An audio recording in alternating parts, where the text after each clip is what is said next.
أوتيتم من شيء فمتاع الحياة الدنيا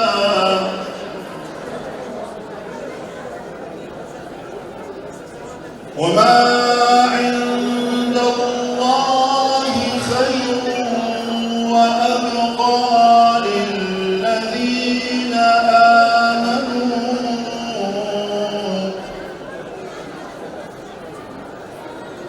وعلى ربهم يتوكلون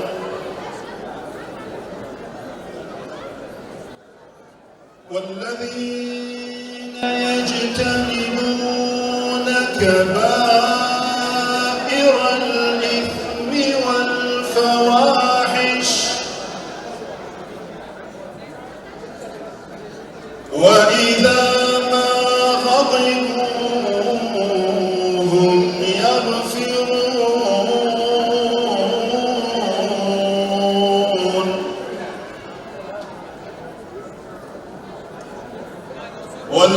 والذين استجابوا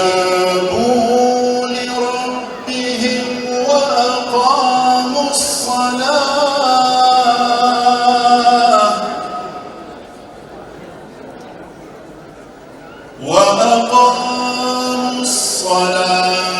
وأمرهم شورى بينهم ومما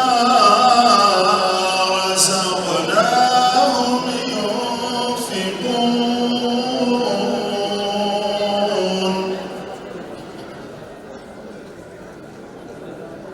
والذين إذا أصابهم البغي هم ينتصرون وجزاء سيئة سيئة مثلها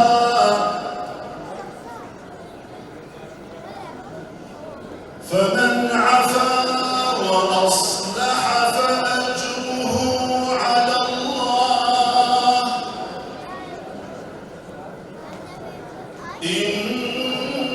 إنه لا يحب الظالمين ولمن انتصر بعد ظلمه فأولئك ما عليهم من سبيل صدق الله العظيم لنێو تاریکی ئەم شەوی ئەڵدایە لە هەیوانی کووخێکی ئەم نیشتیمانەوە چرایەکمان داگیرساندووە لە نێو وەیشومەی نەگریسی ئایدۆلۆژیا و ڕێچکاندا پەنایەکمان دامەزراندووە لە نێو سەرگەردانی هەزار و یەک ڕووگە و قیبلەنمادا یەک ڕووگە و یەک نیشتیمانمان ناساندووە ئەوە ئێمە بووین دەستی میهرەبانیمان گەیشتە هەموو کووتێکی ئەم نیشتیمانە ئەوە ئێمە بووین لە هەر شارێک چراخانێک و لە هەر ماڵێک چرایەکمان داگیرساندووە چرایەک کە بەفووی دەمینە یارانمان ناکوژێتەوە و ناکوژێتەوە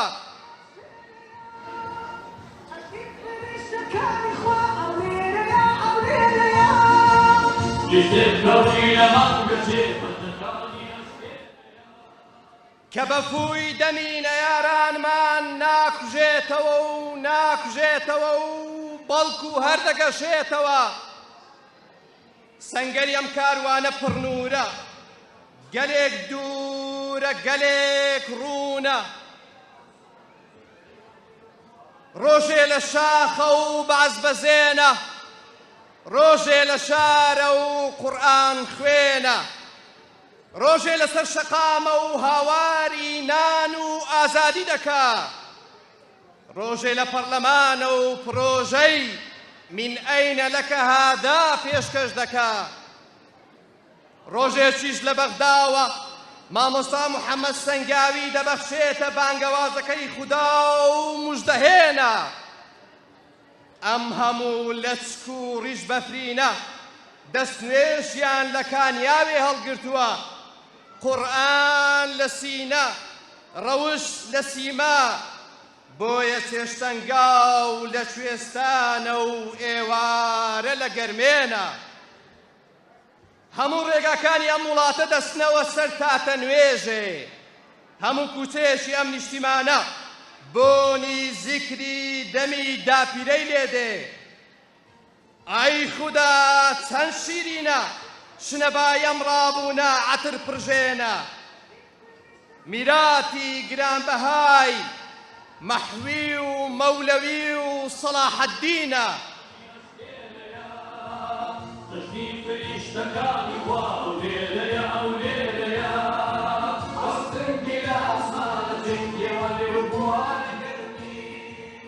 ئێمە لە دەنجی دلێری ئەحەدەوە هاتووین، ماندوو دەبین بەڵام ناوەستین، ئێمە بە خوێنی ئاری و جیهاد و نەوزاد ئەم ڕێگایەمان نەخشاندووە، گیانیش ببەخشین هێشتا ناکەوین، ئەگەر بشکەوین بەڵام ناسرەوین، کەوتین و هەڵساینەوە وەستاینەوە، تۆزی ڕێگامان تەکاندەوە، ئاڵای تەوحیدمان شەکاندەوە.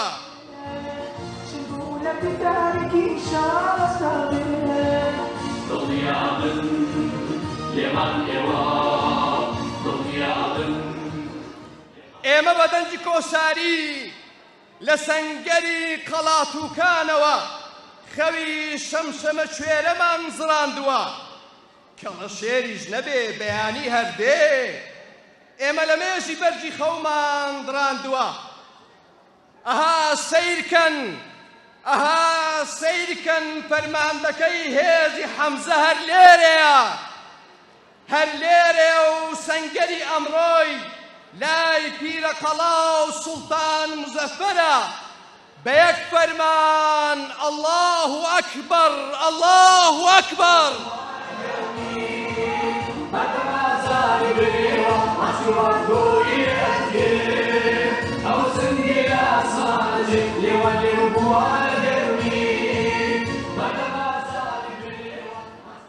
تاکو مامۆستا عەبدوڵای قەسرێ دەستنوێژ دەگرێ، مەلا شەریف سەنگەر دەگرێ، ڕایان دەگرێ و بەرەو لوتکە دەکەوێتە ڕێ. ئێمە هەروا بووین و هەروا دەبین، بۆ نەیار بورکان بۆ ڕێبوار چارۆگەی نان دەبین، ئێمە هەروا بووین و هەروا دەبین، دەستی میهر و خزمەتکاری بێنەوا دەبین، ئێمە هەروا بووین و هەروا دەبین، خاوەن ئیمان ئەهلی وەفا دەبین، ئێمە هەروا بووین و هەروا دەبین، بەدەنجی ئێوە بەدەستی ئێمە وەکو ئەسمەر وەکو سەفین وەک بەربەستێ ڕایان دەگرین ڕایان دەگرین.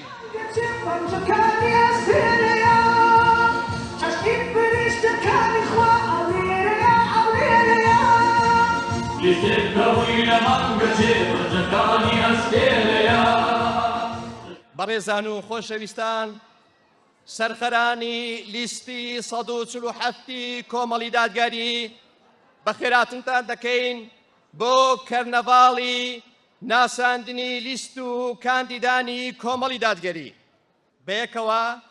بینەری سرودی من کۆمەڵی دادگەریم دەبین لەلایەن کۆسەوە باوفەرمونون.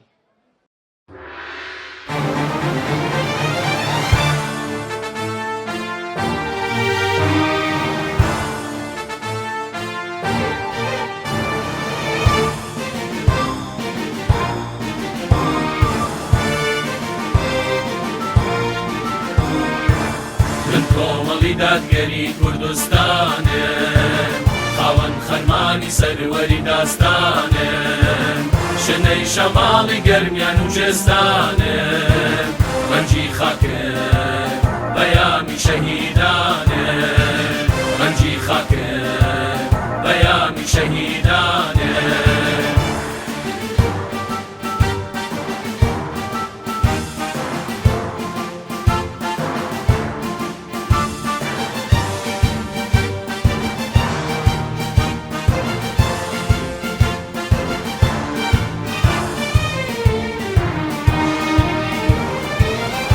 باوەڕوورە و جۆش و خرۆشە بەهێزی بیر و باز و هەست و هۆشە باوەڕوورە و جۆش و خرۆشە بەهێزی بیر و باز و هەست و هۆشە بە دڵسۆزی و بە خەمخۆری و بەرۆشە لە پێناوی دادگەری تێدەکۆشە لە پێناوی دادگەری تێدەکۆشە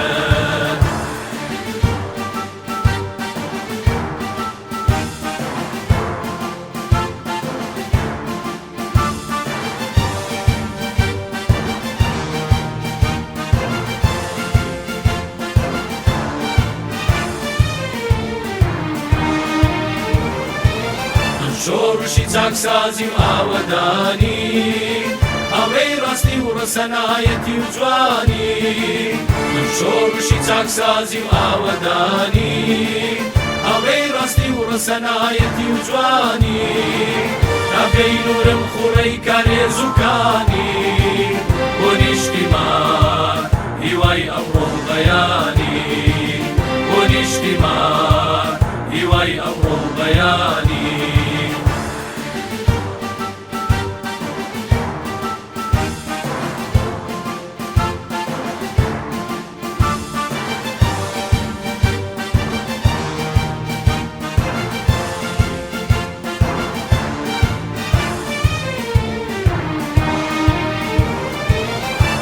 زۆرداری و گەندەڵی دەواستم پەیمان لەگەڵ خوا میللەتم دەباستم دژی زۆرداری و گەندەڵی دەواستم پەیمان لەگەڵ خوا میللەتم دەباستم هەر لە هەموو خەباتم ڕانەواستم سەر بەخۆی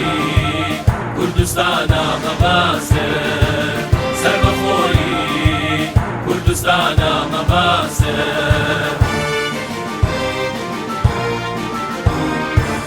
من کۆمەڵی دادگەری کوردستانم خاوەن خەرمانی سەروەری داستانم شنەی شەماڵی گەرمیان و جێستانم ڕەنجی خاکم بەیامی شەهیدانم ڕەنجی خاکم بەیامی شەهیدانم لە پێناو هاتنە ئارای ئایندێکی گەشتر و باشتر بۆ هەرێمەکەمان ڕایان دەگرین بۆ ئەوەی ڕەوشی پڕ لە ستەمکاری و نادادگەری و گەندەڵی و قۆڕکاری کۆتایی پێبێت ڕایان دەگرین بۆ ڕاستکردنەوەی سیستەمی حکومڕانی و گۆڕینی نەخشەی سیاسی بۆ جێڕانەوەی کۆمەڵگە بۆ سەر ڕەوتی گەشەکردنی خۆی ڕایان دەگرین ئێستاش داوە لە بەڕێز مامۆستا عەبدولستار مەجید سەرۆکی لیستی ١٤٧ کۆمەڵی دادگەری بازنەی هەولێر و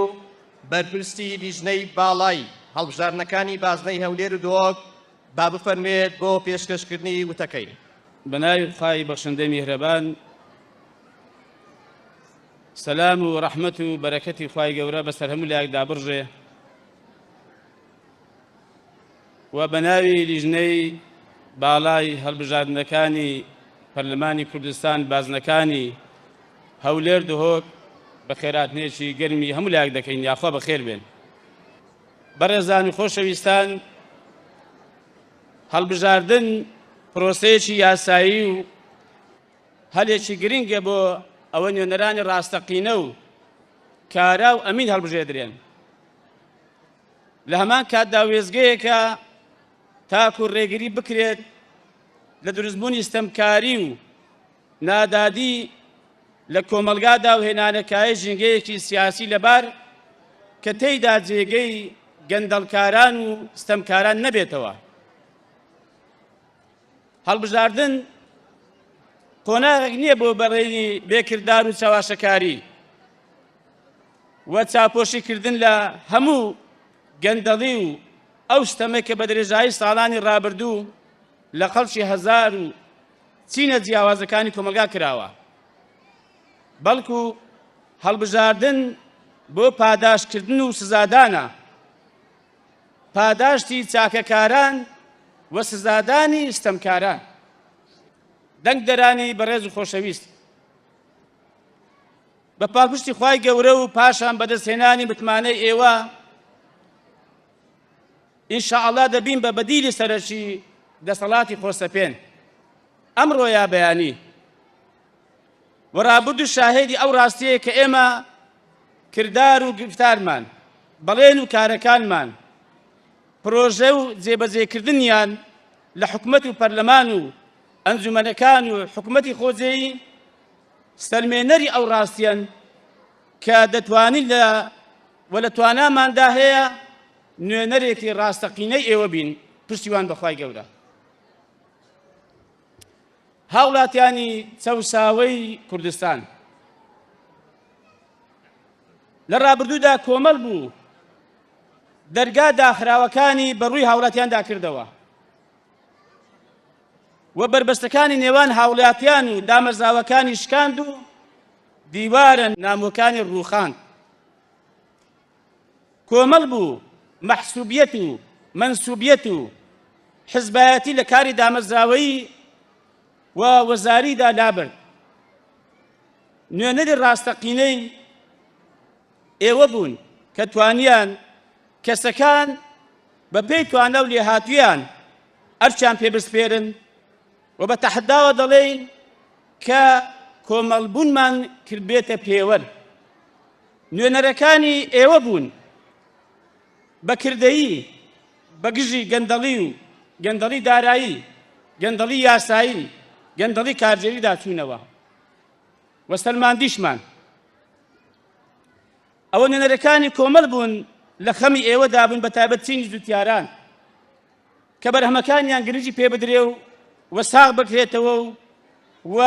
چیتر جوتیاری هەژار و دەشت قڵێشا و تووشی زیان و زەرەر نەبێت. ئەوە نوێنەرەکانی ئێوە بوون. کۆمەڵ بوو لە کاری ئۆپۆزیسیۆن بووندا سەرڕاستانە و بێباکانە و چاو لە ترسانە بەبێ دوودڵی، بەبێ ئەوەی زەڕەیەک پاشەکشە بکا و پەشیمان بێتەوە بەرامبەر دەسەڵاتی گەندەڵ و خۆسەپێن و وەستەمکار وەستایەوە. بۆیە کۆمەڵ توانیویەتی یەک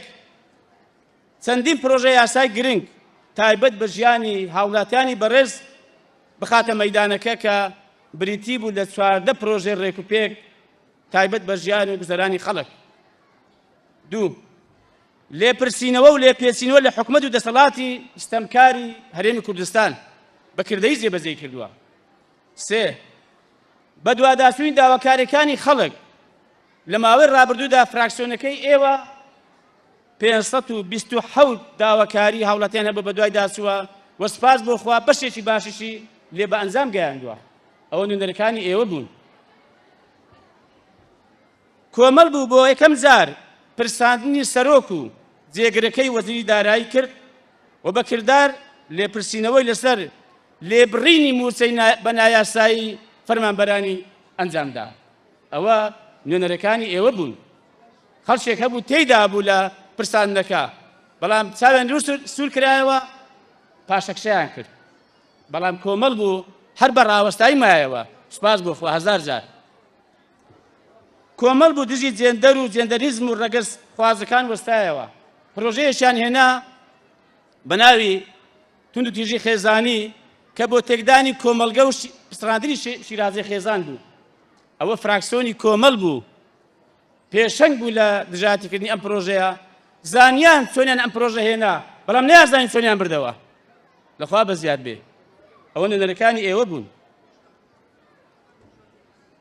وەک بەرگریکردن لە بنامەکانی ئاینی پیرۆز، بەرگریکردن لە پێغەمبەری پێشەوە سەڵات و سەلامی خوای لەسەر بێ ئەوە نوێنەرەکانی ئێوە بوون پێشەنگ بوون لە پێشکەشکردنی یادداشتنامەیەکی ناڕەزایی بە قونسوڵگەری کۆماری فەڕەنسا لە هەولێر کە ئێمە دژی ئەوەین بەڕاستی لە فەڕەنسا بێڕێزی بەرامبەر بە پێغەمبەری خوا کراوە سەڵات و سەلامی خوای لەسەر بێ ئەوە نوێنەرەکانی ئێوە بوون بەڵام دەزانن حەیف توخوا حەیف نییە لە 111 کەس کە نوێنەری ئەم میلەتە بووە تەنها 26 کەس ئەم یادداشتە ئیمزا کرد توخوا حەیف نییە ئەگەر دەتانەوێت زیاتر بەرگری لە پێغەمبەری خوا سەڵات و سەلامی خوای لەسەر بێ لە پیرۆزەکانی ئێستان بکرێ کاکە دەنگدەری ڕاستەقینەی ئەوانە بن کە بەرگری لە ئاین و بەرنامە و شەریعەتی خوا گەورە دەکەن ئەوە کۆمەڵ بوو پرۆژەیەکی پێشکەش کرد بۆ خێزانی هەژار کە بەداخەوە ئەم دەسەڵاتە لە زۆر وێزگەدا بە ئەنقەس خەڵکی هەژار کردووە بۆیە ئێمە پرۆژەیەکمان پێشکەش کرد کە ئەو خێزانانەی کە هیچ دەرامەتێکیان نییە کرێنشینن کە سابەتیان دەست ناکەوێت لەژێر سای ئەم دەسەڵاتە قۆڕەکارە ئەوە ئێمە بووین پرۆژێکمان پێشکەش کرد بۆ بەلایانی کەم هاوکارێکی کەمیش بێ ئەو هەژارە نەدار و ئەو هەژارە پەکەوتوانە بکەین ئەوە نوێنەرەکانی ئێوەن خۆشەویستان و دەنگدەرانی کۆمەڵ چاوەڕێی دەنگ و متمانەی ئێوەی بۆ ئەوەی بەردەوامی بەم کارانە بدەین و دەسەڵاتی خۆشتەپێن و گەندەڵکار ڕابگرین پشتیوان بەخوا گەورە ڕاشتیان دەگرین دەنگدانتان بە لیستی 147 و بردنەوەمان لەم پرۆسەیەدا وامان لێ دەکا چاکتر و زیاتر بەڵێن بەخوای گەورە بدەین و پاشان بە ئێوەی بەڕێز کە بێ پارێزگارێکی سەرسەختی دین و ژنی ئەوە دەبین ئینشاءالله دەنگدەرانی بەڕێز دەزانن کە نیگەرانن و خواستەکانتان لەلایەن دەسەڵات و پشتگوێ و ژێر پێخراوە بەڵام ئێمەی نوێنەری ڕاستەقینە و بە ئەمە بۆ داهاتووی گەنج و لاو و پیر و هەموو چونی جیاوازەکان و لە ڕێگای بەرنامەی کاری 4 ساڵی داهاتوومان ئێمە پلان و بەرنامەمان هەیە ڕایان بگرین و بەردەوامیش دەبین لەسەر پێشگیریکردنیان لە هەر کارێکە لە بەرژەوەندی خەڵک و کۆمەلگایەکەمان نەبێ کۆمەڵ گەشتبین و بەرچاوڕوون و دڵخۆشە بە ئێوەی بەڕێز و خۆشەویست و لەو خەڵکە دیندار و مسلمان و دسۆزەی و خواناسەی هەولێر کە بەداخەوە لەو ماوەیەی وەک بڵێ هەولێر کاڵا بێ کرین و فرۆشتنی پێ بکرێ ئەو دەڵێ وەری دەگرینەوە ئەو دەڵێ وەری ناگریەوە و ئەمە پێمان وایە هەولێری خەڵکی دیندارە خەڵکی مسلمانە خەڵکی پابەندە خەڵکی محافظکارە و پشتیوان بەخوای گەورە داواش دەکەین لە ڕۆژی دەنگداندا ئەمە بستەلمێنن پاش پشتیوانی خوای بالادەست و متمانەی ئێوە لەسەر بنەمای توانای کاندیدەکانمان کە بەڕاستی ئەوەندێک ئێمە بیان ناسین لە خزمەتیان بین کاندیدی سەرڕاستن ڕێک و پێکن و ئینشاءالله نوێنەر ڕاستەقینی ئێوە دەبن بۆیە ئێمە داواتان لێ دەکەین کە دەنگمان پێ بدەن و دەنگ بە لیستی 147 بن پشتیوان بە خەوای گەورە دەنگەکان نەزایە ناکەین و ئێمە پێمان وایە کۆمەڵ نەک تەنها کورسی پەرلەمان بەڵکو لەوە زۆر زیاتر و زیاتریش چاوەڕێی دەکرێت کە نوێنەراتی کۆمەڵ لە توانایدا هەیە کادیران و ئەندامانی کۆمەڵ لە توانایاندا هەیە سەرۆکی پەرلەمان بکاتە موڵکی گشتی خەڵک نەک حزبێک نەک لایەنێک بە ئارەزوی خۆیان چیان پێباش بێ تێیپەڕێنن چیان پێباش نەبێ ڕێی لێ بگرن ئێمە دەمانەوێ بیکەینە موڵکی خەڵک وەک یوسف سەڵات و سەلامی خوا لەسەر بێ فەرمووی اجعلني على خزائن الأرض إني حفيظ عليم ئێمە ناژنین بێکەم و کورین و مەلائیکەتی نەوا دەڵێین نەواشمان گوتووە بەڵام بەلایانی کەم ئەوە کارەکانی ئێمە و هەڵوێست و کردەوە ڕابردومان کە زۆر هەیە بەڵام دەرفەتین بۆتان باسکەین بەڵام وەڵای بەلایانی کەم هەرە خراپەکەمان بەخوا درۆ لەگە میلەت ناکەین بەخوا خێراتی دین و ژیان لێ ناکەین هەر بەلایانی کەم خوای گەورەش پشتیوان و پشتگیری هەموو لایەکمان بێ و یاخوە چی چاکە بۆ ئێمە و بۆ ئێوە بۆ میلەتە خوای گەورە هاوکاریمان خۆ یارمەتیمان بدا وەسەلام عەلەیکم وەرەحمەتوڵڵاهی وبەرەکاتوو ڕاستپەردەی خوا بن ئەم زێدە ئاڵوواڵایە عەیامێکە ڕەشپۆشە، ئەم واری بەستە و حەیرانە، زەمنێکە خامۆشە، زەمنێکە نەیدیتووە ڕەنجی شادی بەختەوەری، هەر بەدبەختی و چەوسانەوە و کوێرەوەری، لە چیکە مام هەرێمە پڕ لە خێر و بەرەکەتە، دادگەری دادگەری تەنها و تەنها لە دادگەری، دێم تا هیچ کەس لە ئایندە ترسی نەبێ، هیچ مناڵێک بێسەرپەنا و برسی نەبێ، تا چیتر گۆنای هیواتان هێندە بە ئەشک پەڕ نەبێ، گوڵی جوانی بەری ڕەنستان با ئەوەندە پەڕپەڕ نەبێ، لە چیکەمە ئەم هەرێمە پڕ لە خێر و بەرەکەتە، دادگەری تەنها و تەنها دادگەری. گوێبیستی هۆنراوەی کاروانی نور دەبین کە زۆر بەڕێز مامۆستا ڕەسوولوەرتی پێشکەشمان دەکات، با بفەرمێن. بەناوی خودایی بەخشندەی میهرەبان. سرودی کاروانی نور لە نووسینی مامۆستا شەریف وەرزێر. بەناوی خوا و نوری بڕوا کەوتووینە ڕێ، بەڵێ کەوتووینە ڕێ کەوتووینە ڕێ، بۆ خزمەتی گەرمیان و کوێستان شار و دێ، بۆ دادگەری بۆ ئاوەدانی نیشتیمان، دەبینە چرا دەبینە هێز و پشتیوان، کاروانێکین ڕوبەڕووی ستەم بووینەوە، کۆڵ نەدەرین بەردەوام تێ هەڵچووینەوە، کاروانێکین پڕ لە جوامێری و سەروەرین، خواپەرستین خەڵک دۆستین خاک پەروەرین، بەڵێ بەڵێ خواپەرستین خەڵک دۆستین خاک پەروەرین، ڕێبواری ڕێیشکۆمەندی و مەردایەتین، پارێزەری ڕەوشت و ڕەسەنایەتین، ئەمینداری ماف و سامانی هەموانین، پێشمەرگەی گیان لەسەر دەستی کوردستانین، بەرەی خەڵکین دەنگی خەڵکی چەوساوەین، بۆ زۆرداران گڕین پشتکۆی گەشاوەین، وەفاداری دەنگ و متمانەی میلەتین، ڕۆژی دەنگدان چاوەڕێی هەوڵ و هیممەتین، ڕۆژی دەنگدان چاوەڕێی هەوڵ و هیممەتین. بۆ ئەوەی سنوورێک بۆ دەسەڵاتە دەست ڕۆیشتووەکان دابنرێت، تا چیتر نەتوانن سامانی سەرزەوی و ژێرزەوی هەرێمەکەمان فەرهود بکەن، ڕایان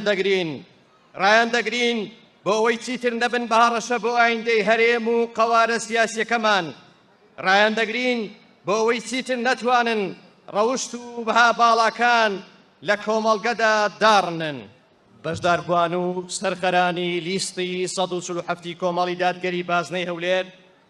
لە ئێستادا لەگەڵ پێشکەشکردنی سیدی کاندیدان داوا لە کاندیدە بەڕێزەکان دەکەین بێنە سەر مەنەسە.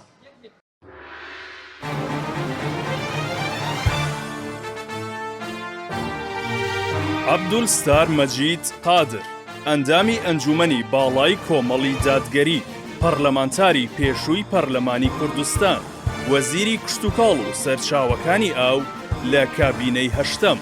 خاوەنی بڕوانامەی بەکالۆریۆسە لە پەیوەندیە نێودەوڵەتی و دیبلۆماسیەکان، خاوەن ئەزمونە لە حکومداری و کاری پەرلەمانتاری، لە بەڕێوەبردن و پەیوەندیە سیاسیەکان،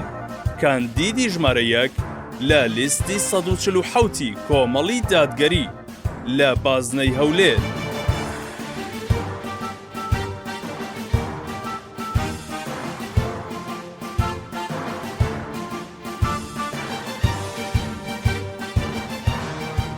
شوان ڕابەر، ئەندامی ئەنجومەنی باڵای کۆمەڵی دادگەری، خاوەن بڕوانامەی بەکالۆریۆس و دکتۆرای فەخری و ئیجازەی مەلایەتیە، شارەزایی لە سیاسەت و ڕاگەیاندن و ئاین و دیبلۆماسیەت هەیە، کاندیدی ژمارە 2 لە لیستی 147 کۆمەڵی دادگەری لە بازنەی هەولێر.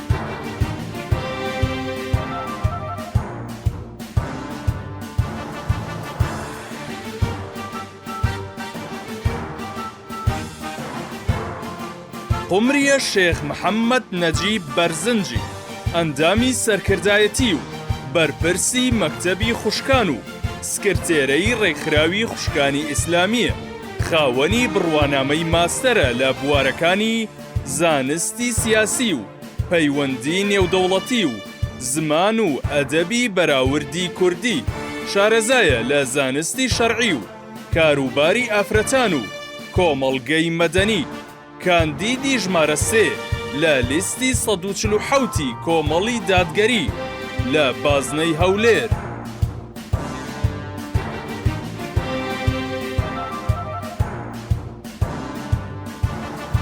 ڕووپاک ئەحمەد ڕەحمان ناسراو بە ڕووپاک ئەحمەد وەرتی، پارێزەرە و ئەنجامی خولی پێنجەمی پەرلەمانی کوردستان بووە، هەڵگری بڕوانامەی ماستەرە لە یاسای گشتی، شارەزایە لە کاری پەرلەمانتاری و کاروباری یاسایی، کاندیدی ژمارە 4 لە لیستی 147 کۆمەڵی دادگەری لە بازنەی هەولێر.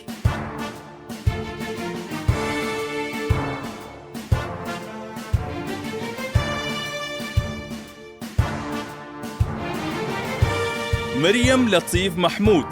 ناسراو بە مریەم بڵباس،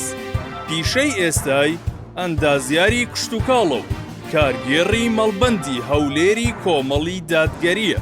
هەڵگری بڕوانامەی بەکالۆریۆسە لە زانستی کشتوکاڵ، شارەزایە لە بەڕێوەبردن و هەڵبژاردن و کاری بانخوازی، کاندیدی ژمارە 5 لە لیستی 147 کۆمەڵی دادگەری لە بازنەی هەولێر.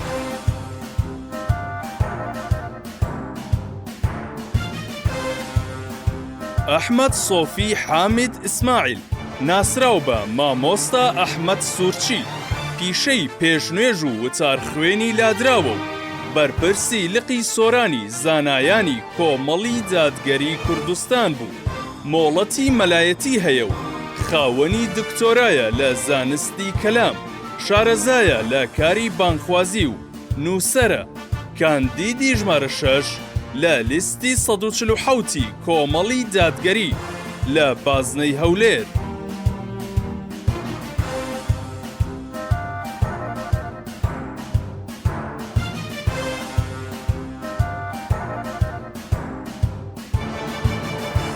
دکتۆر ئەحمەد جەمال محەممەد ناسراو بە دکتۆر ئەحمەد جەمال هەرتەلی، کارگێڕی مەکتەبی ڕاهێنان و پێگەیاندنی کۆمەڵی دادگەری و هەڵگری بڕوانامەی دکتۆرایە لە یاسا و شەریعە، بانخواز و شارەزا لە بابەتە پەروەردەیی و خێزانیەکان، دامەزرێنەری بنکەی ئیستیقامەیە بۆ لەبەرکردن و فێرکردنی قورئانی پیرۆز، کاندیدی ژمارە 7 لە لیستی 147 کۆمەڵی دادگەری لە بازنەی هەولێر.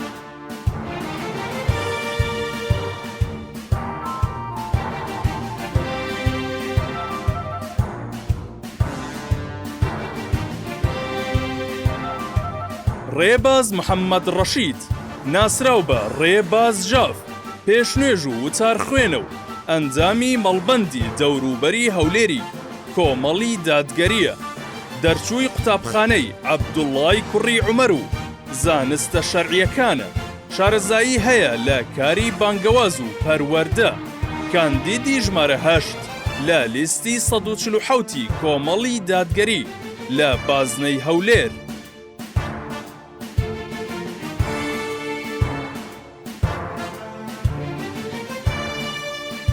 فەرمان میر سویدین حەمەد ناسراو بە مامۆستا فەرمانسێکانی، پیشەی ئێستای مامۆستایە و کارگێڕی سکرتاریەتی ئەنجومەنی مامۆستایانی پێشەنگە و ئەندامی مەڵبەندی دەوروبەری هەولێری کۆمەڵی دادگەری کوردستانە، خاوەن بڕوانامەی بەکالۆریۆس لە شەریعە و ماستەرە لە مەبەستەکانی شەریعەت لە زانکۆی کۆیە، نووسەر و توێژەرە، شارەزایی لە پەروەردە و کاری بانگەواز هەیە، کاندیدی ژمارە 9 لە لیستی 147 کۆمەڵی دادگەری لە بازنەی هەولێر.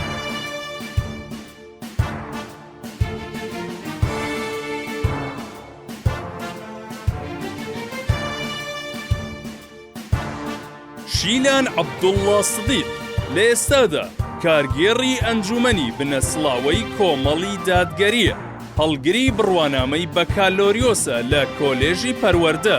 بەشی زمانی کوردی. شارەزایی هەیە لە کاری ڕێکخراوەیی و کاروباری ئافرەتان و پەروەردە. کاندیدی ژمارە 10 لە لیستی 147 کۆمەڵی دادگەری لە بازنەی هەولێر.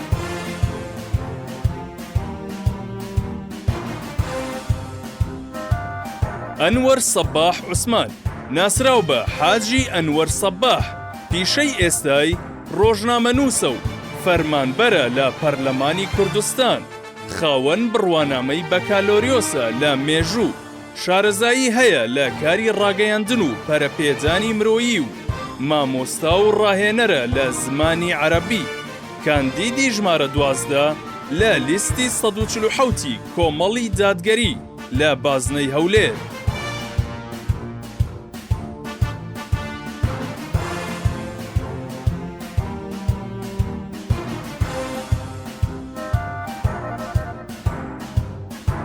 مۆفق حسێن محەممەد ناسراو بە دکتۆر مۆفق هەنارەیی، ئەندامی دەستەی دامەزرێنەران و ئەندامی ئەنجومەنی باڵای دەستگای نووری حکمە و مامۆستای ئامادەییە. دەرچووی کۆلێژی شەریعە و خوێندنی ئیسلامیە و خاوەن بڕوانامەی ماستەرە لە پەروەردەی ئیسلامی و دکتۆرایە لە فەلسەفە و پەروەردەی ئیسلامی. شارەزایی هەیە لە بواری ئابووری ئیسلامی و زانانی پرۆگرامی پەروەردەیی و ڕۆشنبیری و کاری دامەزراوەیی. کاندیدی ژمارە 13 لە لیستی 147 کۆمەڵی دادگەری لە بازنەی هەولێر.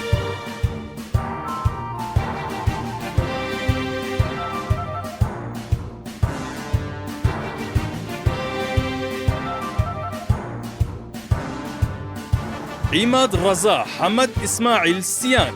ئەندامی مەڵبەندی هەولێری کۆمەڵی دادگەری کوردستانە، هونەرمەند و ڕاگەیاندنکارە و ئەندامی کارای سەندیکای ڕۆژنامەنووسانی کوردستانە. خاوەن بڕوانامەی دیبلۆمە لە زانستە شەرعیەکان و دیبلۆمە لە ڕاگەیاندن و بڕوانامەی بەکالۆریۆس لە زانستە شەرعیەکان بەشی بنەماکانی ئاین. شارەزایی هەیە لە کاری ڕاگەیاندن و هونەر. کاندیدی ژمارە 16 لە لیستی 147 کۆمەڵی دادگەری لە بازنەی هەولێر.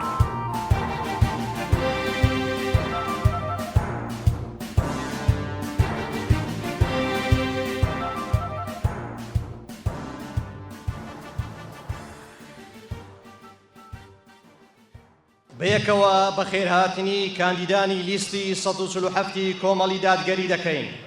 ئێستا کات و ساتی ئەوەیە فەرموو لەو مامۆستایە بکەم کە هەر لە هاڕەتی لاویەتەوە قورئان لە دڵ و سینەیدایە. ئێستا کاتی ئەوەیە ئەو مامۆستایە بانگێژ بکەم کە زوڵم و زەبری بەعس چۆچی پێدانەنا. ئەو مامۆستایەی دوای 22 مانگ زیندانی هێشتا سازسی لەسەر یەک وشەی حەق نەکرد. ئەو مامۆستایەی لە نێو کونجی زیندان 4000 لاپەڕەی نووسی لەژێر ناوی الئیسلام و کەما یەتەجەلا فی کتاب الله. ئەو فێری کردین لەو جۆرە مەعدەنە بین کە کرین و فرۆشتنمان لەسەر نەبێ. پێی گوتین چێ و جوڵە ئێوە نەجوڵێن. بەیەکەوە داوا لە سەرۆکی کۆمەڵی دادگەری جەنابی مامۆستا عەلی باپیر دەکەم بفەرموێت بۆ پێشکەشکردنی وتەکەی.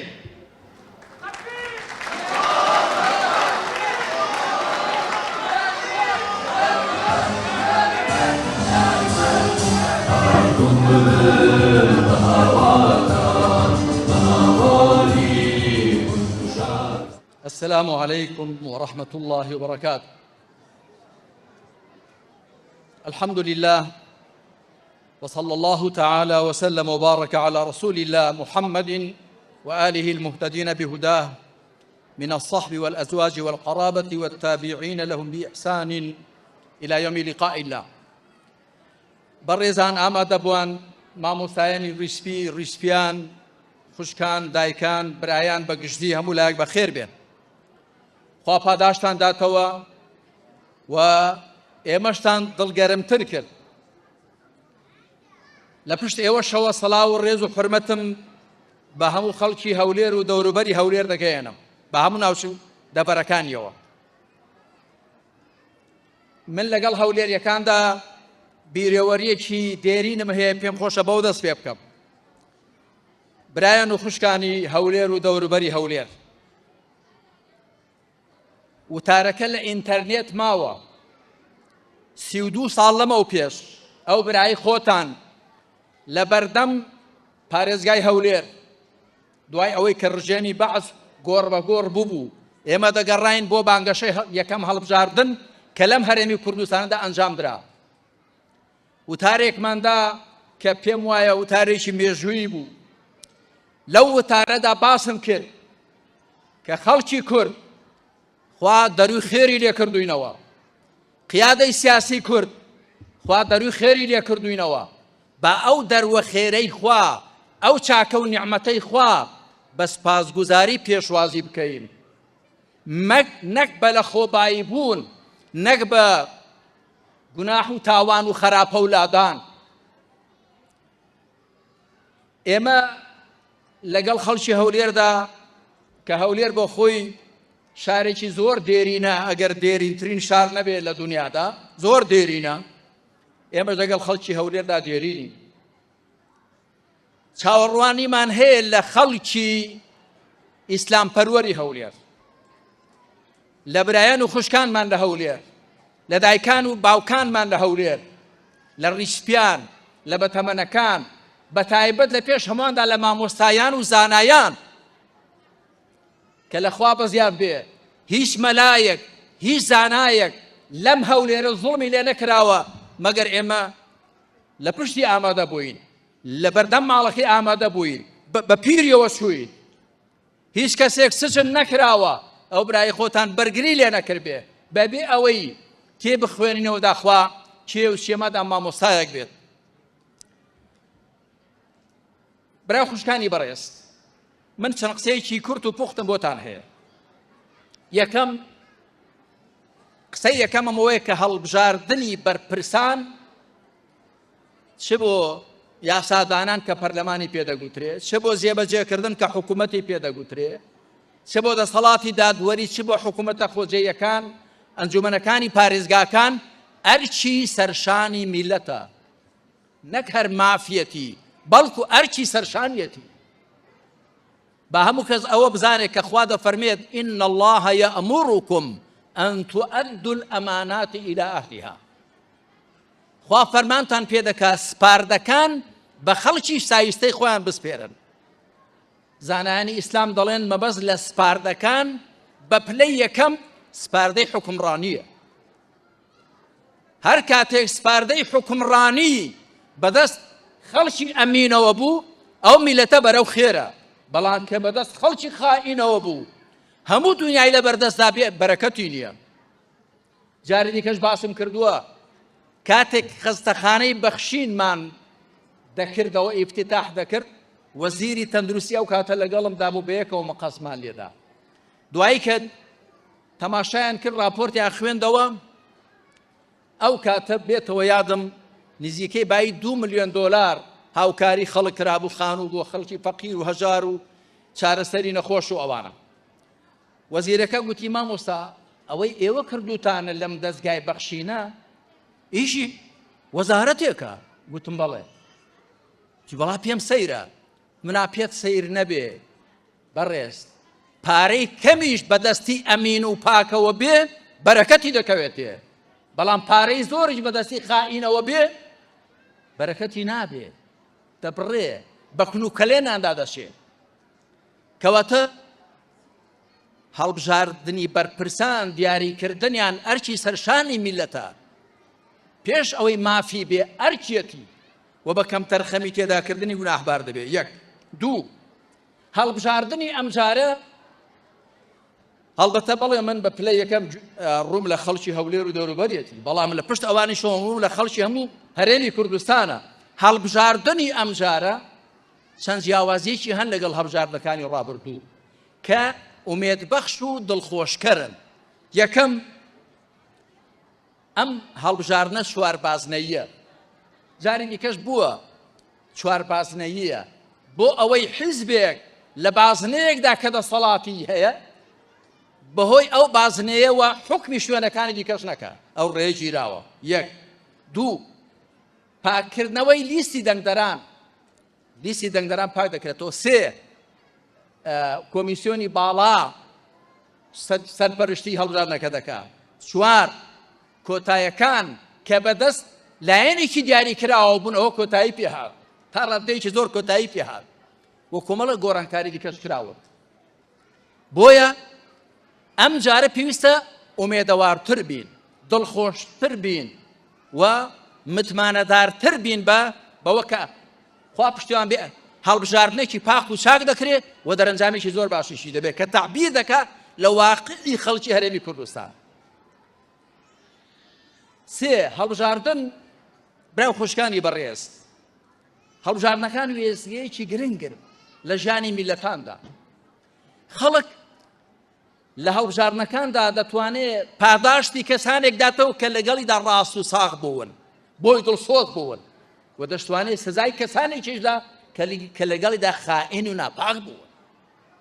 وێستگەیەکی گرنگە، دەرفەتێکی گرنگە بۆ خەڵک کە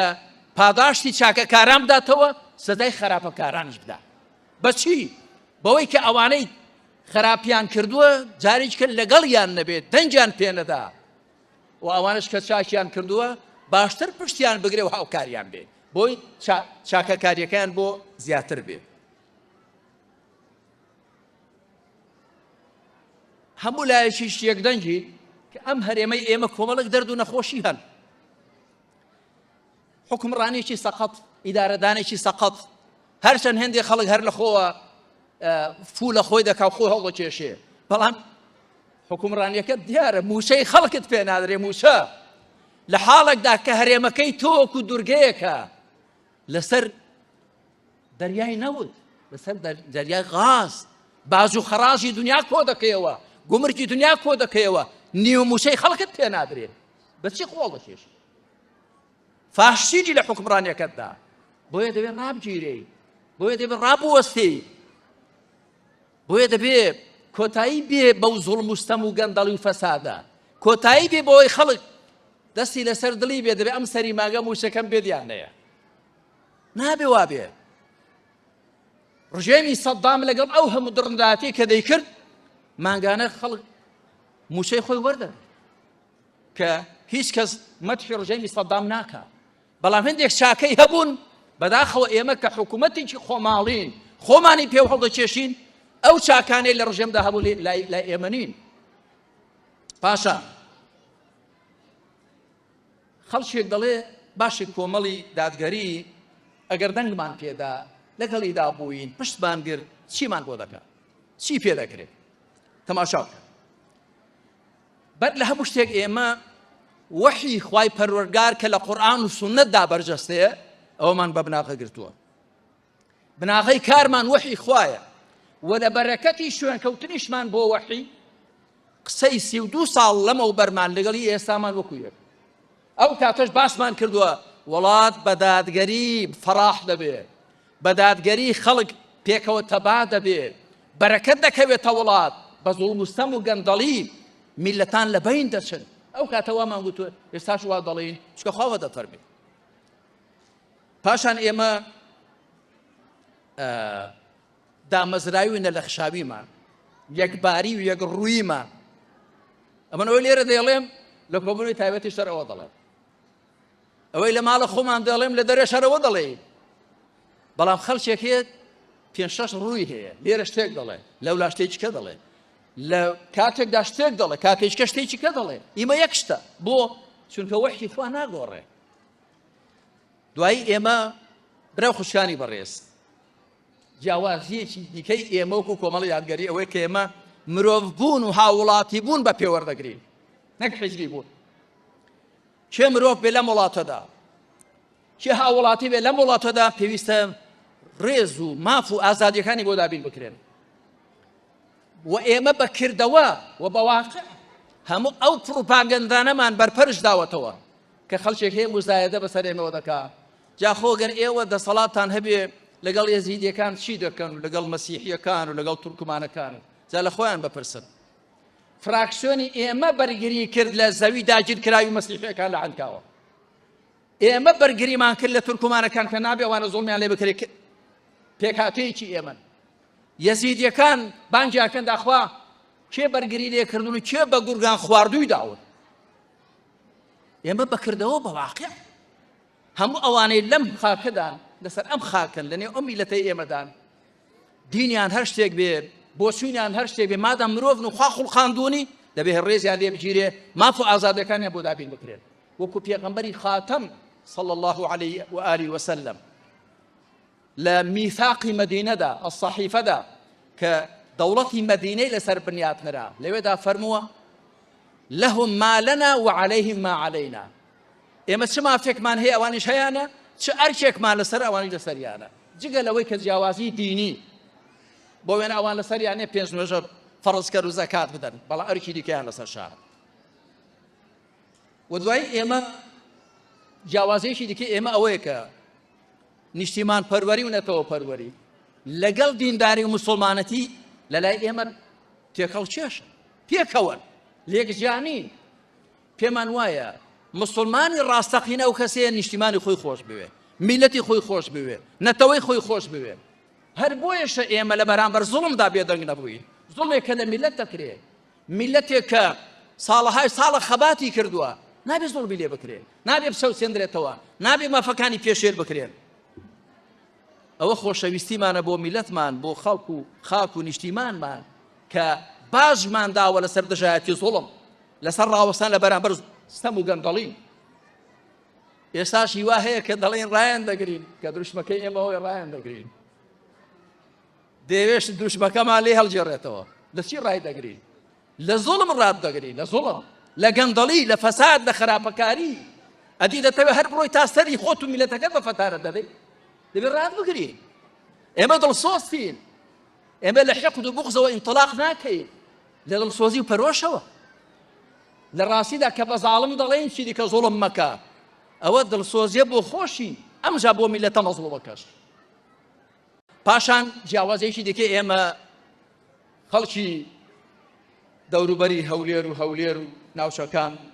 و سەرجەم هەرێمی کوردستان ئەوەی کە ئێمە کاری فیکری و پەروەردەیی و بانگەواز و خێرخوازی و کۆمەڵایەتی و کاری سیاسی سەرڕاستانە هەومان پێکەوە ئاوێتە کردو ئێمە بە باریکەڕێکدا ناڕۆین بەس یەک شت بزانین ئێمە بە پانایی تەماشای ئیسلام دەکەین ئیسلام وەکو چۆن فەرمانی کردو بە پەروەردەکردنی خەڵک بە بانگەواز بە قسەی خێر و چاکە فەرمانیشی کردو بۆی کە تۆ لەگەڵ مەزلوم دابی دژی زوڵم بی لەگەڵ چاکە دابی دژی فەساد و خراپە بی و دوای ئێمە دڵسۆزین بۆ هەموو لایەک دڵسۆزیەکەمان لە زۆر شتدا بەرجەستە بۆ یەک نمونە ئێمە کاتێک کە معارەزە بووین ئۆپۆزیسیۆن بووین شیعارێکمان هەبوو گوتمان ئێمە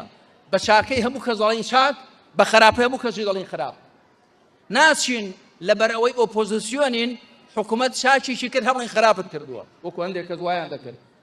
ئەو کاتە من دەمگوت غەڵەتە خوا دەفەرمێ ولا يجرمنكم شنآن قوم على ألا تعدلوا اعدلوا هو أقرب للتقوى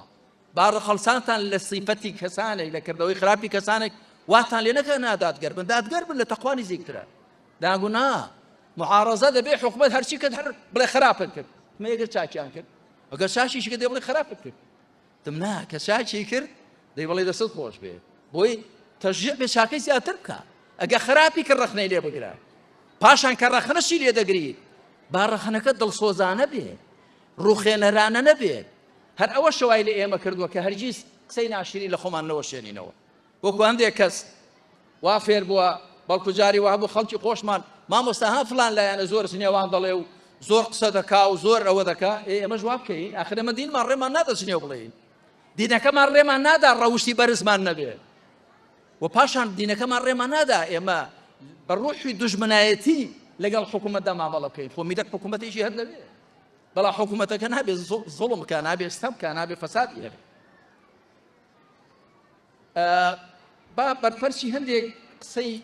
لابەلاش بدەمەوە کە دەیانەوێ خەڵکێک دڵسارکەن لە دەنگدان و لە چۆن بۆ سندوقەکانی دەنگدا هەندێک کەس دەڵێن گۆڕانکاری ناکرێت گۆڕانکاری ناکرێت ئەمریکا و ڕۆژئاوا نایەڵێت ئەوە ڕاست نییە گۆڕانکاریمان کردووە بە ئەندازەی ئەوە کە خەڵک هیمەتی لەگەڵ کردووی چۆن گۆڕانکاری نەکراوە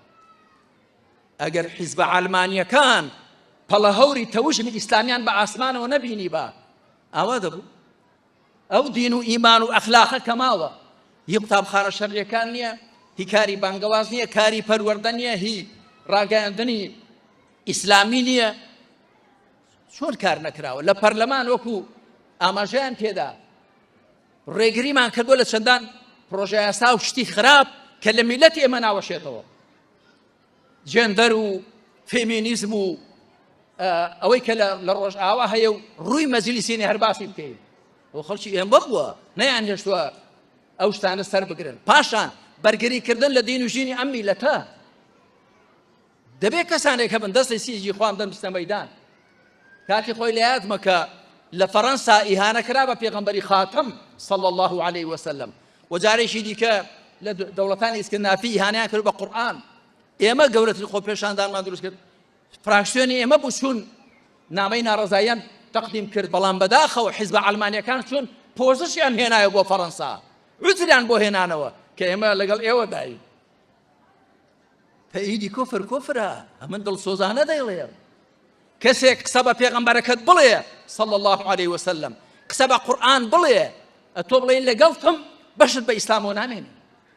ئەو ئێمە بووین دەستمان لە سینجی خۆماندا چۆن گۆڕانکاری ناکرێت دەکرێ و کراوی شەو زۆر چاکتریشی دەکەین خوا پشتیوان بێ پاشان بەچەند کورسیەک چ دەکرێت بە کورسیەکی شت دەکرێت ئێمە ئەزمونمان هەیە لە بەغدا کاتی خۆی مامۆستا ئەحمەدی حاجی ڕەشیدمان هەبوو دوای کاسۆران عومەر چۆن ناکرێت لێرە گۆڕانکاری زۆر چاک دەکرێت بە دەنجێکیش و ئێمە ئومێدیشمان وایە کە بەو قەبارەیەش ئەو قەبارەی ڕاستەقینی ئێمە نەبووە تەزویر و فرتوفێڵ و بربەستەکان وایان کردووە کە ئێمە وا بینە بەرچاوە گەرناوە قەبارەی ئێمە نییە و دوای هەندێک دەڵێن بە چوونە پەرلەمان ڕەوایەتی دەدەی بە ناحەق بە پێچەوانەوە تۆ دەچێ پەرلەمان ڕێدەگری لە شتی ناحەق کە بکرێتە قانون و لەسەر میلەت فەرز بکرێت ئەو کەسەی کە ئەو قسانە دەکا حاشای مەزلی قسەی پیرێژن پیاوانەیە بۆ ئەتۆ لە ماڵی خۆت دانیشتووی لە پەرلەمان یاسات بۆ دەردەشوێنرێ و بەسەردا فەرز دەکرێت دا لە ماڵ هەر منگەمە بکە بای فلسێکە ئەوە لە کوێ لە پەرلەماندا لێی هەڵسی لێ ڕازگۆڵێ نابێ ئەوە نابێ بکرێت چونکەوە پێشەوانەی دین و عەقیدە میلەتەکەی ئێمە ئەوە هەڵوێستی جوامێران و پیاوانە نەک لە ماڵە خۆت پرتەوە گۆڵە بکە و پاشان خەڵکێککە دەڵێ ئەوانەی کاتی خۆی دەنگمان پێدان متمانەمان پێدان چیان کرد شتیان زۆر کردووە گەر خەڵکێک ئینسافی هەبێ بەڵام ئینسان نابێت دۆسیەکان تێکەڵ بکە پەرلەمانتاری لایەنێکی دیکە غەڵەتی کردووە تۆ بێنی لەسەر هەمووانی حساب بکەین پەرلەمانتارەکانی ئێمە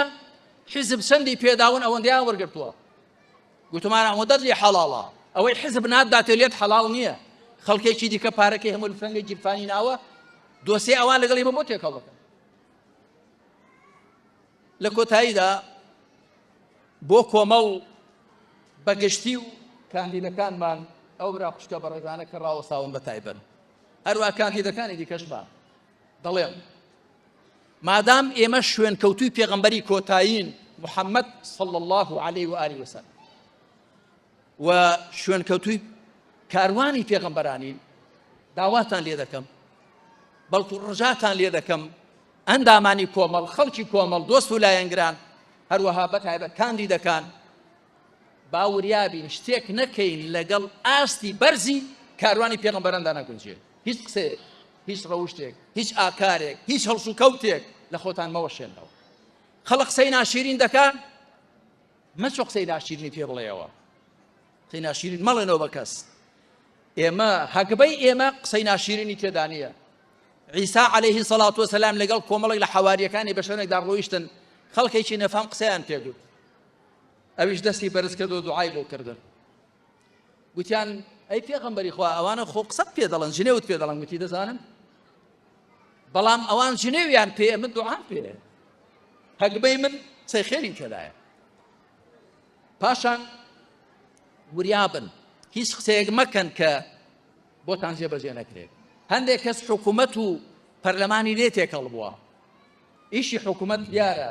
بەڵێنێک بە خەڵک مەدەن ئیشی پەرلەمان نەبێ ئیشی حکوومەت بێت هەروەها ئاگاتان لە خۆپەسەندی بێ بەتایبەت کاندیدەکان کە ئینشاڵڵا زۆربەتان ناڵن و زۆربەتان ئینشاڵڵا ژمارەیەکی باشتان لێ دەردەچن ئاگاتان لە خۆپەسەندی بێ ئێمە هی میلەتین ئێمە من سەرۆکی کۆمەڵی دادگەریم خەڵک ڕێزیان لێ ناوکەنە تۆ پێشکەوە نابێ خۆم لێ بگۆڕە پێما بێ لەوان گەورەتر و چاکترە ڕەنگە بەهۆی دوعایەکێکیان کە لەو گۆشەیەوە هەناشی بینین خۆی پروردگار هیدایەت و تۆفیقی ئێمەش بدا و لێ ئێمەش خۆش بێت وەکو پێغەمبەر فەرمووی عەلەیهی الصەڵاتو وەسەلام هەل تنصەڕون وتورزەقون ئیلا بضوعەفائیکم ئایا بەهۆی بێدەسەڵاتەکانتانەوە نەبێ سەردەخرێن و بژیتان دەدرێت دووەم بۆ خەڵک بەگشتی دەڵێم کۆمەڵی دادگەری لە سەرجەم بوارەکاندا لە خزمەتتاندا بووە خەڵکی هەولێر و دەوروبەری و خەڵکی هەرێمی کوردستان ئەم کۆمەڵی دادگەری لە هەموو بوارەکاندا لە خزمەتتاندا بووە لە بواری فێرکردنی ڕۆڵەکانتان لە قورئان لە ڕێی سەنتەری حیکمە و لە ڕێی خانەی فەرموودە و لە ڕێی قوتابخانەی عەبدوڵای کوڕی عومەر و لە ڕێی ڕاگەیاندنەکەمانەوە لە خزمەتتاندا بۆی ڕۆڵەکانتان بە ئیسلام گۆش بکرێن لە خزمەتتاندا بە کۆمەڵی دادگەری بۆ کاری خێرخوازی ئەو خەڵکە مەحروم و مەزڵومەی کە حکوومەت ئیهمالی کردووە پشتگوێی خستووە ئێمە بە ئەرچی سەرشانمان زانیوە هەر بە پارەی دەوڵەمەندان و خێرخوازانی ئەم وڵاتە باریان ڕاستکەینەوە هەروەها کۆمەڵ لە خزمەتتاندا بۆ بەرگریکردن لە دینتان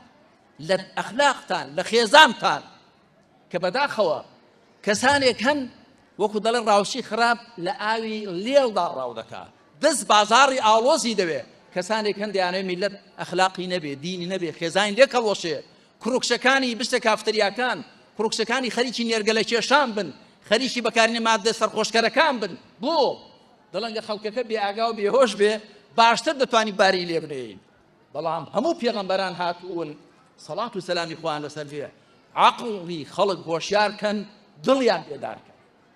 عەقڵیان هۆشیارکەن بە زانیاری ڕاست و دروست دڵیان بێدارکەن بە ئیمان و تەقوا بۆیە خەڵکی هەرێمی کوردستان و هەولێر و دەوروبەری بەتایبەت کۆمەڵی دادگەری لە بواری کاری سیاسی سەرڕاستانەدا لە خزمەتتاندا بوو وەکو گوتم هەر ڕۆژە قسەیەکمان نەکردووە و دڵسۆزانە کارمان کردووە و خزمەتی خەڵکمان بە عیبادەت و تاعەت بۆ خوازانیوە و ئێمە کاری خەڵکمان بە خەڵک بووە نەک کاری خۆمانمان پێیان بێت ئێستا شەروە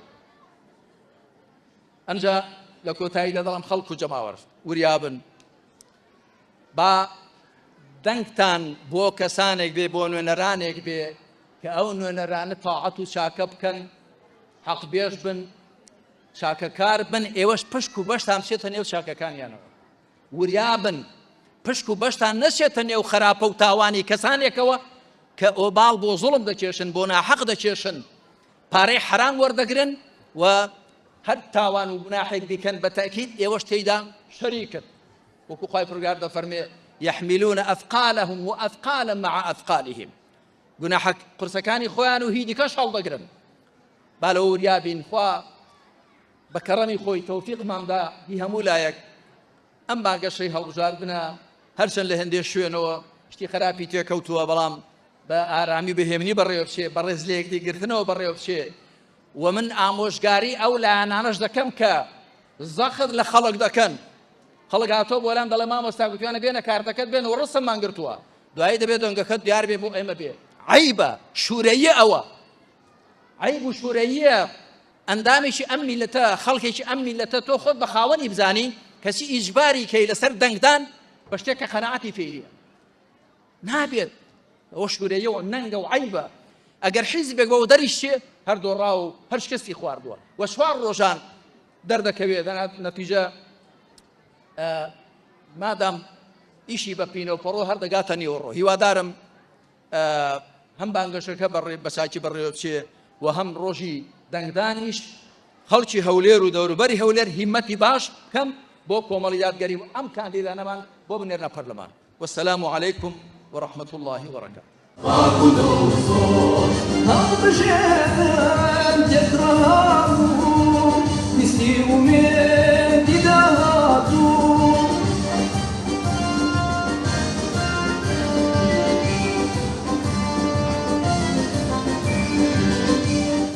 ئامادەبووان و سەرفەرانی لیستی 147 کۆمەڵی دادگەری کۆتا پڕگەمان لەم کەرنەڤاڵە سرودێکە کە لەلایەن کۆرسەوە دەوترێتەوە با فەرموون.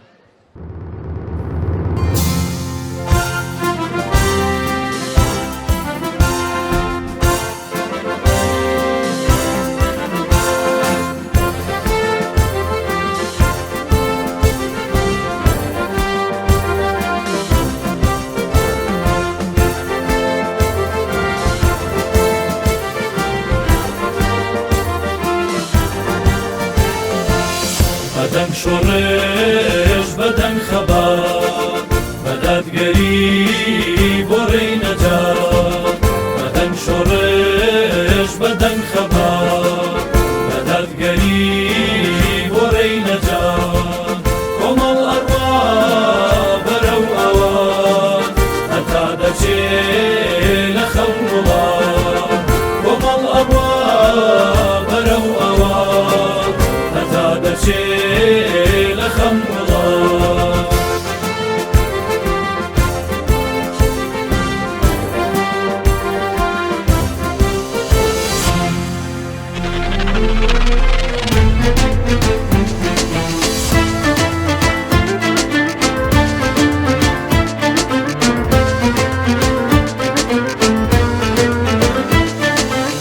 بەدەنگ شۆڕش بەدەنگ خەبات بەدادگەری بۆ ڕێی نەجات کۆمەڵ ئەڕوا بەرەو ئەوە هەتا دەچێ لە خەم وڵات بەدەنگ شۆڕش بەدەنگ خەبات بەدادگەری بۆ ڕێی نەجات کۆمەڵ ئەڕوا بەرەو ئەوە هەتا دەچێ لە خەم وڵات بڕۆ بۆ سەر سندوقی دەم هەڵبژێرا تەنهایەک من بەدەقاڵی و هێزێشم کۆمەڵی چاک و کوچەلەم کۆمەڵی چاک و کوچەلەم کۆمەڵی چاک و کوچەلەم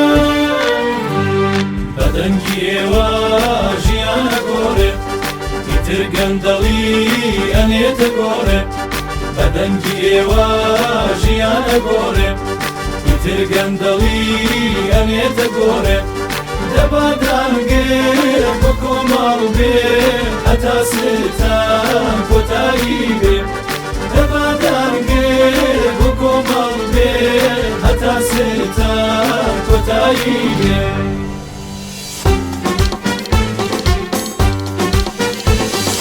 کۆمەڵ ماڵی هەژارانە کۆمەڵ هاوڵی گەنجانە کۆمەڵ ماڵی هەژارانە کۆمەڵ هاوڵی گەنجانە کۆمەڵ دڵکۆی شەهیدانە کۆمەڵ ڕۆڵەی کوردستانە کۆمەڵ دڵکۆی شەهیدانە کۆمەڵ ڕۆڵەی کوردستانە کۆمەڵ ڕۆڵەی